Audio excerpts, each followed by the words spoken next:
ফেৰগাঁও মহকুমাৰ অন্তৰ্গত খৈৰাবাৰীৰ ৰাজহুৱা বাছ ষ্টেণ্ডৰ কদৰ্যময় ৰূপ।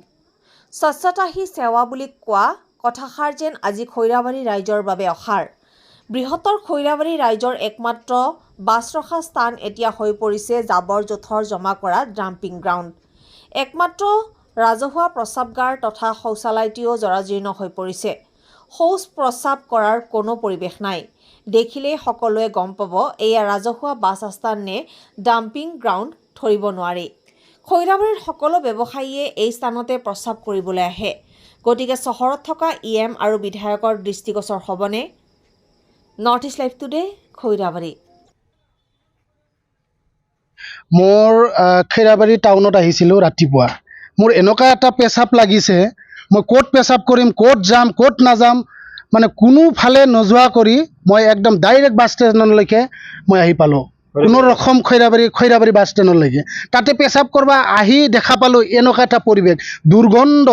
তাতে কোনো জাবৰ জোবৰ দুনিয়াৰ লেতেৰা বস্তুবিলাক পেলাই থৈ দিছে। এইটোতো এটা দুৰ্ভাগ্যজনক আৰু অতি বেয়া।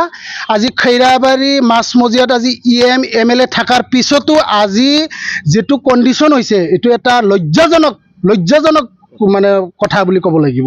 আজি একদম EM বৰ্তমান ওচৰতে আছে, EM আছে আমাৰ খৈৰাবাৰী একদম গুদলি বজাৰৰ সন্মুখতে। 3 খোজ মাৰিলেই তেওঁৰ ঘৰটো। তেওঁ কি দেখা নাপায় কি? তেওঁৰ চকু নাই? MLA থকাৰ পিছতো EM থকাৰ পিছতো তেওঁৰ চকু নাই? আজি গুদলি বজাৰৰ ভিতৰত যদি সোমায় দুৰ্গন্ধ, বজাৰ কৰিব নোৱাৰে, ইমান দুৰ্গন্ধ, লেতেৰা পচা। কেতিয়াবা মই অহা যোৱা কৰোঁ ৰাস্তা দি, ৰাস্তাৰ মাজতে মানে পুৰা জাবৰ জোথৰ পেলাই লেতেৰা বস্তু পেলাই তাতে জুই তুই ধৰাই থৈ দিয়ে। এনেকুৱা এটা লেতেৰা, এনেকুৱা দুৰ্গন্ধ। এই খৈৰাবাৰীটো অতি দুৰ্বল হৈ আছে, অতি নিচ্চ তলৰ ফালে গতি কৰি আছে।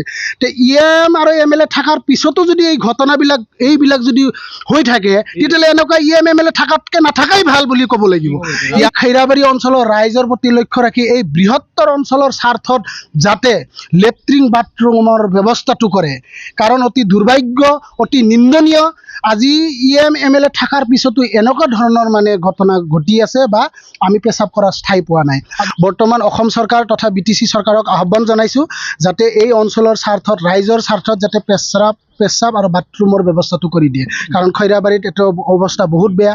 পানীয়ে পানী, চাৰিও চাইডে মানে লেতেৰা অতি বেয়া। যিবিলাক বেপাৰী আছে, এনে বাছ ষ্টেণ্ডৰ যিমান মানুহ আছে, আমাৰ পেচাব কৰাৰ কোনো জাগা নাই। আমাৰ চৰকাৰে কোনো সুবিধা দিয়া নাই। বহুত অসুবিধা হৈছে এইখিনিত, এই পেচাব কৰা জাগাখিনিত। আৰু এইফালে জাবৰ জোথৰ পেলাই একদম লেতেৰা কৰি থৈছে, ছাইডত যাব নোৱাৰে, বহুত অসুবিধা। কিছুমান দোকানী আছে এইফালে আনি য'তে খুচি ত'তে পেলাই দিয়ে, সেইবিলাক চাই পেলাই ঠিক কৰি দিব লাগে। আৰু পেচাব ঘৰ এটা লাগে, শৌচ ঘৰ নাই, শৌচ ঘৰ এটা লাগে। যিও এটা আছে সেইটোৰ কোনো ব্যৱহাৰ কৰা উপযুক্ত নহয়, পেচাব ঘৰ, শৌচ ঘৰ। চৰকাৰে কোনো নাচায়, হেৰি নকৰে। চাব লাগে চৰকাৰৰ ফালৰ পৰা যে বস্তুটো কেনেকুৱা আছে। বিৰাট অসুবিধা হৈছে। আমি চৰকাৰৰ ওচৰত প্ৰাৰ্থনা জনাওঁ যে চৰকাৰে এই ব্যৱস্থাটো কৰি দিব লাগে আমাৰ। এইখিনি কৈ